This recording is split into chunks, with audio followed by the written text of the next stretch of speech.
নমস্কাৰ বন্ধু বান্ধৱীসকল, ঘৰুৱা দিশলৈ স্বাগতম জনাইছোঁ।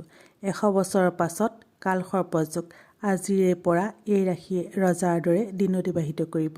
বন্ধু বান্ধৱীসকল, প্ৰত্যেক দিনাই ৰাশি চক্ৰৰ সালসলনি হৈ থাকে আৰু এই ৰাশি চক্ৰৰ সালসলনিৰ ফলতেই আমাৰ জীৱনত শুভ আৰু অশুভ প্ৰভাৱ পৰে।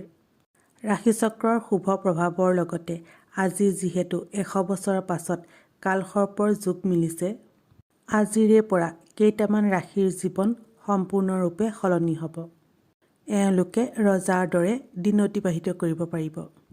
বন্ধু বান্ধৱীসকল, আজিৰ এই ভিডিঅ'ত সেই ভাগ্যশালী ৰাশিকেইটাৰ বিষয়ে ক'ম, লগতে এই ৰাশিৰ জাতক জাতিকাৰ কি লাভ হ'ব সেয়াও ক'ম।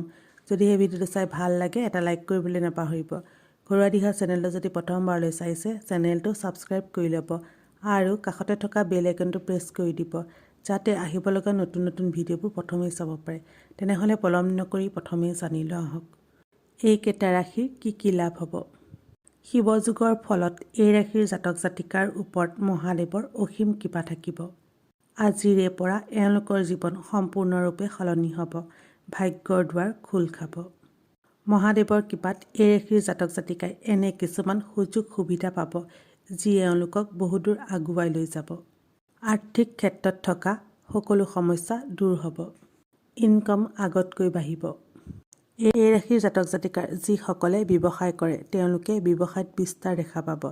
চাকৰিয়ালসকলৰ পদোন্নতিৰ যুগ। এই ৰাশিৰ জাতক জাতিকাই টকা পইচাৰ লগতে সকলো ধৰণৰ ভৌতিক সুখ লাভ কৰিব। সমাজত মান সন্মান বাঢ়িব, ঘৰলৈ সুখ সমৃদ্ধি আহিব। বিদ্যাৰ্থীসকলৰ বিদ্যাৰ ক্ষেত্ৰত থকা বাধা দূৰ হ'ব, স্বাস্থ্যৰ ক্ষেত্ৰত শুভ ফল পাব। মহাদেৱৰ কৃপাত আপুনি আপোনাৰ কৰ্মক্ষেত্ৰত নিৰন্তৰ সফলতাৰ দিশে আগবাঢ়িব। যদিহে আপুনি কোনো ক্ষেত্ৰত ইনভেষ্ট কৰিব বিচাৰে তেন্তে এয়া অতি উত্তম সময়। এই ৰাশিৰ জাতক জাতিকাৰ দাম্পত্য জীৱন মধুৰ হ'ব আৰু এই ৰাশিৰ যিসকল প্ৰেমৰ সম্বন্ধত আছে তেওঁলোকৰ সম্বন্ধ আগতকৈ অধিক মজবুত হ'ব। মহাদেৱৰ কৃপাত যদি বিচাৰে এই সম্বন্ধক স্থায়ী ৰূপ দিব পাৰিব। এতিয়া জনোৱা হওক সেই ভাগ্যশালী ৰাশিকেইটাৰ বিষয়ে।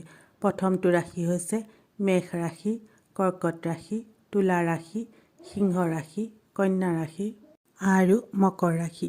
বন্ধু বান্ধৱীসকল, যদিহে ভিডিঅ'টো চাই ভাল লাগিল কমেণ্টত শুদ্ধ মনে লিখিব হৰ হৰ মহাদেৱ। তেনেহ'লে আজিলৈ আহোঁ, ধন্যবাদ।